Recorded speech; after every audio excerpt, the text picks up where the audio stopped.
South ఇండియాలోనే అతి తక్కువ ధరలకే నాణ్యమైన రత్నాలని అందించే ఏకైక సంస్థ 6JVR.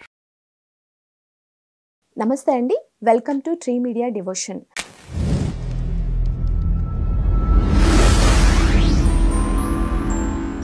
మనతో ఈరోజు ప్రముఖ జ్యోతిష్యులు, వాస్తు నిపుణులు, ఆధ్యాత్మికవేత్త శ్రీ నానాజీ పట్నాయక్ గారు మనతో ఉన్నారు. నమస్తే సార్. శ్రీమాత్రే నమః. ఈ మాసంలో సింహరాశి వారికి ఎలా ఉండబోతుంది? సింహలగ్నము, లగ్నం తెలియని వారు రాశిని చూసుకోవచ్చు. మీ యొక్క లగ్నాధిపతి 4లో ఉన్నాడు, సీక్రెట్ సైన్లో ఉన్నాడు కాబట్టి ఏదైనా నిగూఢ విద్యలు నేర్చుకోవడం జరుగుతుంది. కాస్త ఈ ఎవరికైనా మనీ ఇచ్చేటప్పుడు తీసుకునేటప్పుడు 2లో కేతు ఉన్నాడు కాబట్టి గణపతిని ఆరాధన చేసుకుంటూ లేదా గణపతిని తలుచుకుంటూ మనీ మ్యాటర్స్ డీల్ చేయండి, అప్పుడు బాగుంటుంది ఆటోమేటిక్గా. కాకపోతే ఈ సింహం వారికి 3వ తేదీ నుంచి ఎప్పుడైతే 6లో శుక్రుడు వెళ్తున్నాడో, ఈ 6వ స్థానంలో ఉండేటువంటి శుక్రుడు పర్టికులర్గా ఏంటంటే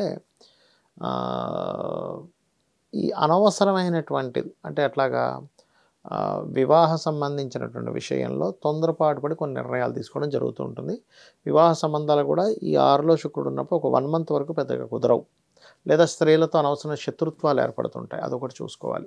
అందులో ముఖ్యంగా సిబ్లింగ్కి కారకుడు శుక్రుడు 3వ అధిపతి 6లో ఉన్నాడు అంటే 3 అంటే సిబ్లింగ్, 6 అంటే శత్రుత్వాలు. ఈ అనవసరంగా సిబ్లింగ్తో శత్రుత్వాలు రావడం అనేటువంటిది ఇస్తూ ఉంటుంది, ఇది ఒకటి చూసుకోవాలి. కాకపోతే ఇప్పుడు మీరు ఏదైనా కోర్సెస్ చేయడానికి, ఏదైనా ప్రాపర్టీ తీసుకోవడానికి అనుకూలంగా ఉంది చెప్పాలంటే. అదేవిధంగా మీడియేటింగ్ చేస్తూ ఉంటారు కొంతమంది, అంటే మధ్యవర్తిత్వంగా ఉండే ఏదైనా ల్యాండ్ అమ్మించడము, ఇట్లాంటి విషయాల్లో అనుకూలంగా ఉంది అని చెప్పుకోవచ్చు.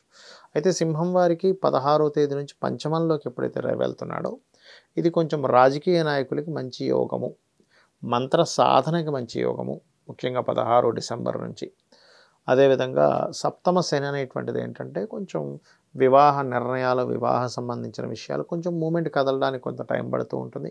అదేవిధంగా ఖచ్చితంగా జాబ్ హోల్డర్స్ ఎక్కువగా ఉద్యోగం అంటే కొంతమంది చూడండి పురుషులతో పాటు స్త్రీలు కూడా జాబ్ చేస్తూ ఉంటారు, ఎవరైనా ట్రై చేస్తున్నట్లయితే జాబ్ హోల్డర్స్ ఎక్కువగా ఇక్కడ మీకు కనెక్ట్ అవ్వడం ఉంటుంది. అలాగే బ్యాంకింగ్ సెక్టార్స్, ఫైనాన్స్ రిలేటెడ్ రంగాలు, ఇట్లాంటి వాటిల్లో జాబ్స్ కోసం ప్రయత్నం చేసేటప్పుడు చాలా అనుకూలంగా ఉంటుంది. కాకపోతే 12లో కుజుడు ఉన్నాడు కాబట్టి కొంచెం వివాహం చేసుకునే విషయంలోని, ఇన్వెస్ట్మెంట్స్ చేసుకునే విషయంలోని, వివాహ జీవిత సంబంధించినటువంటి అంశాలలోని కాస్త జాగ్రత్త వహించాలి, ఇది ముఖ్యంగా పాటించండి. ఇక మీరు చేయవలసినటువంటి దేవత ఆరాధన ఏమిటి అని చెప్పి చూసుకున్నట్లయితే సూర్య ఆరాధన, దత్తాత్రేయుడి యొక్క ఆరాధన చేయండి. అందులోనే ఏదైనా ఆంజనేయ స్వామి ఆలయాలు, సుబ్రహ్మణ్యేశ్వర స్వామి ఆలయాలు ఉన్నట్లయితే అక్కడికి వెళ్ళి ఏదైనా సేవ చేయండి. కుజరాహు, కేతువు, శని గ్రహాల దగ్గర దీపారాధన చేయండి, అన్ని విధాలా మీకు బాగుంటుంది. గురువుగారు, చాలా మందికి ఈ రాశి అని తెలియదు కదా, సో అలాంటి వారికి గోచారాలను ఉపయోగించి ఎటువంటి పద్ధతులను చెప్తారు మీరు? అయితే ఇప్పుడు మీరు అడిగినట్టుగా కొంతమందికి జాతక చక్రం ఉండదు. జాతక చక్రం లేని వాళ్ళు ఈ శని కుజ పరస్పర వీక్షణ వల్ల అందరూ అసలు ఏం చేసుకోవాలి, ఇప్పుడు పలానా నక్షత్రం తెలియదు, రాశి తెలియదు, అలాంటి వారు ఏం చేసుకోవాలంటే ముఖ్యంగా ఈ శని కుజుల యొక్క ప్రభావం ఫస్ట్ 1 మంత్ ఎక్కువగా ఉంది, దాని తర్వాత ఒక 4.5 months దీని యొక్క ప్రభావం స్వల్పంగా ఉంటుంది. సహజంగా దీనివల్ల ఏంటంటే మనకి సొసైటీలో కూడా కాస్త గొడవలు, మనం ఆల్రెడీ ఈ క్రోధినామ సంవత్సరంలో కాస్త గొడవలు ఎక్కువ అవుతుంటాయని చెప్పుకున్నాం. అదే పరంగా మనకి క్రోధినామ సంవత్సరం వచ్చినప్పటి నుంచి అలాగే ఉంది పరిస్థితి, అంత గందరగోళ పరిస్థితే ఉంది, మనం చూస్తూ ఉన్నాం. గొడవలు కానీ, మత కల్లోహాలు కానీ, ఎవరు గుళ్ళో ఏదో చేస్తున్నారు, ఇట్లాంటివన్నీ ఉన్నాయి. అయితే ఈ శని కుజులు పరస్పర వీక్షణ ఉన్నప్పుడు, రాహు దృష్టిలో కుజులు ఉన్నప్పుడు ఎక్కువగా అవుతూ ఉంటాయి. ఇంకా అందుకని కాస్త ఈ వాటర్ ప్లేసెస్కి వెళ్ళినప్పుడు కానీ, ఎక్కడైనా మనకి గొడవలు అవుతాయి అనుకున్నప్పుడు కానీ కొంచెం జాగ్రత్తగా వెళ్తూ ఉండాలి. ఇంట్లో ఒక్కసారి నరసింహస్వామిని కానీ, అమ్మవారిని కానీ, లేదా ఆంజనేయ స్వామిని కానీ తలుచుకొని బయలుదేరినట్లయితే త్రుటిలో తప్పుతాయి చాలా విషయాలు, ఇది మెయిన్గా గుర్తుపెట్టుకోవాలి. అదేవిధంగా మరొక విషయం ఏంటంటే ఇక్కడ కొంతమందికి జాతక చక్రం ఉండదు, జాతక చక్రం లేని వాళ్ళు ఈ రెమెడీ చేసుకోవాలి. ఇంకోటి ఏంటంటే చాలామంది ఏమనుకుంటుంటారంటే గోచార గ్రహాలే మొత్తం రూల్ చేస్తాయి అనుకుంటారు. కాదు, గోచార గ్రహాలు ఏంటంటే జస్ట్ బలాన్ని ఇస్తూ ఉంటాయి నడిచేటువంటి మహాదశకి, నడుస్తున్నటువంటి సిచ్యువేషన్స్కి. అయితే దీనికంటే ముఖ్యంగా ఏంటంటే మీ పర్సనల్ చార్ట్ చూసుకోవాలి. అంటే మీరు పుట్టినటువంటి తేదీ, నెల, సమయము, అదేవిధంగా ప్రాంతము, అంటే ఎక్కడ పుట్టారు, వీటిని తీసుకొని మీ లగ్న బలం ఎలా ఉంది, మీ లగ్నం బలంగా ఉందనుకోండి, ఆటోమేటిక్గా ఏమవుతుందంటే మీరు చేసేటువంటి ప్రతి పనిలోనే సక్సెస్ఫుల్గా వెళ్తూ ఉంటారు. మీరు అంటే లగ్న బలం వల్ల ఏమిటి వస్తుంది అంటే మీ స్ట్రెంగ్త్, అంటే మీరు స్ట్రాంగ్గా ఉన్నారా లేదా అనేటువంటిది మీ లగ్న బలం చెప్తుంది. మీ స్ట్రెంత్ అవ్వాలంటే ఏం చేయాలో చెప్తుంది లగ్నబలం. ఇప్పుడు ఫైనాన్షియల్గా రావట్లేదు కొంతమందికి, మీ ధనాధిపతిని చూసుకోవాలంటే మీ ధనకారకుడు ఎలా ఉన్నాడు. ధనాన్ని ఇచ్చేది కేవలం రెండవ అధిపతి ఒకటే కాదు, 12 భావాలు ధనాన్ని ఇస్తాయి. కానీ ఒక్కొక్కరికి ఒక్కో భావం ధనం ఇస్తుంది. అంటే కొంతమందికి రియల్ ఎస్టేట్లో వస్తుందంటే 4వ భావం వల్ల, కొంతమందికి ఎడ్యుకేషన్లో వస్తుందంటే 9వ భావం 2వ భావం కలయికల వల్ల, ఇంకొంతమందికి వ్యాపారాల్లో వస్తుందంటే బుధుడు వల్ల, ఇంకొంతమందికి సర్వీసెస్లో వస్తుందంటే 12వ అధిపతి ధనాధిపతి కలవడం వల్ల, విదేశాల్లో వస్తుందా అనేది చూసుకోవాలి. అదేవిధంగా కొంతమందికి బాతృస్ అంటే సోదరులే శత్రువులు అవుతూ ఉంటారు. ఎందుకు? బికాజ్ ఆఫ్ థర్డ్ హౌస్ పాడైంది. అదేవిధంగా మరి కొంతమందికి అంటే ఉద్యోగం రాదు ఎంత ప్రయత్నిస్తున్నా, అలాంటప్పుడు లలితా సహస్రనామాల్లో ఓం శ్రీమాతా శ్రీ మహారాజ్ని శ్రీమత్ సింహాసనేశ్వరి నమః చేసుకోవచ్చు, లేదా ఓం మాణిక్య మకుటాకార జానుద్వయ విరాజితాయై నమః అనే నామస్మరణ చేసుకోవచ్చు. ఇవి చేసుకోవాలి. అలా కాకుండా కొంతమంది ఏంటంటే అసలు విదేశీ యోగమే ఉండదు, విదేశాల కోసం ప్రయత్నం చేస్తుంటారు. అసలు 12వ అధిపతి మీ జాతకంలో విదేశాలకు వెళ్తే బాగుంది అంటే మీరు ఇక్కడ ఉండడం వేస్ట్. లేదు 12వ అధిపతి బాగాలేడు అంటే విదేశాలకు వెళ్ళడం వల్ల వేస్ట్ అవుతుంది. అది ఆ క్లారిటీ అనేటువంటిది మీ జన్మజాతకంలో ఉంటుంది. కేవలం 12వ స్థానం అంటే విదేశాలు మాత్రమే కాకుండా ఇన్వెస్ట్మెంట్స్ మనం చూడండి, రైట్ టైంలో ఇన్వెస్ట్మెంట్ ఏదైనా చేశామంటే అది కలిసి వస్తుంది.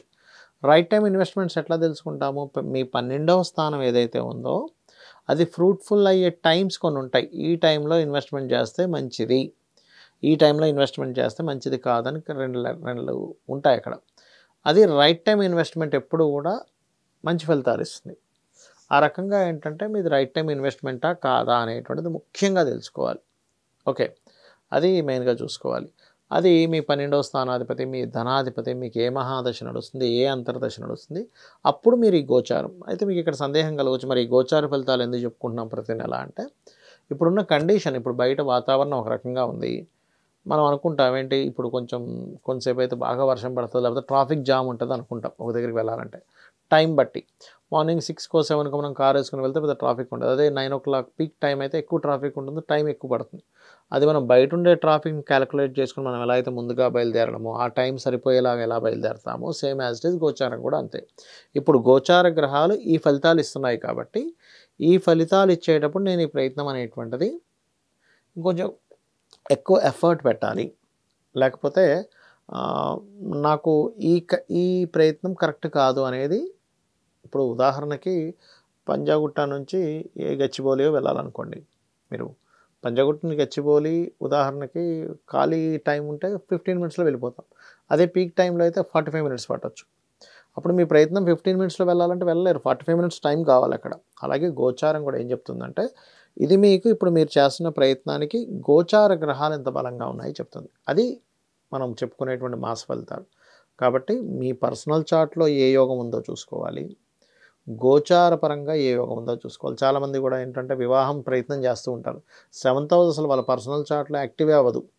గోచారంలో బలం వచ్చినప్పుడు ఏంటి, ఏదో వాళ్ళు వీళ్ళు అడుగుతుంటారు, ఏదో కలుస్తుంటారు, కానీ ఫ్రూట్ఫుల్ అవ్వదు. ఫ్రూట్ఫుల్ ఎప్పుడు అవుతుంది? మీ జన్మజాతకంలో యోగం ఉన్నప్పుడు అవుద్ది. దానికి గోచార బలం కూడా కనెక్ట్ అయితే అవుతుంది. అలాగే వివాహం కావచ్చు, బిజినెస్ కావచ్చు, ఎనీథింగ్. సో గోచారము అండ్ జన్మజాతకం ఈ రెండు చూసుకొని ముందుకు వెళ్తూ, దాంతోపాటు పరిహారాలు. ఫైనాన్షియల్ ఇబ్బంది ఉంది అంటూ ఉంటారు చాలామంది. ఇబ్బంది ఉంది అంటే ఎందుకు ఉంది? మీ పర్సనల్ చార్ట్లో ఏ ప్లానెట్ మీకు ఫైనాన్స్ రాకుండా చేస్తుంది. దానికి మీరు ఓం సంపత్కరీ సమారూఢ సింధుర వ్రజ సేవితాయే నమః అనే మంత్రం చేసుకోవచ్చు, లేదా ఓం ధర్మాధార ధనాధ్యక్ష ధనధాన్య వివర్ధినియే నమః అనే మంత్రం చేసుకోవచ్చు. ఇట్లా చేసుకోవచ్చు. సో ఒక్కొక్క దానికి లలితాసహస్రనామాల్లో మనం మొత్తం 1000 నామాలకు చెప్పాము. దాని పరంగా మీ జన్మజాతకం ఎలా ఉన్నా కూడా మీరు రెగ్యులర్గా చాంటింగ్ చేసుకున్నట్లయితే 100% మీరు ఆ యొక్క ఇబ్బంది నుంచి బయటపడడం జరుగుతుంది. శ్రీమాత్రే నమః.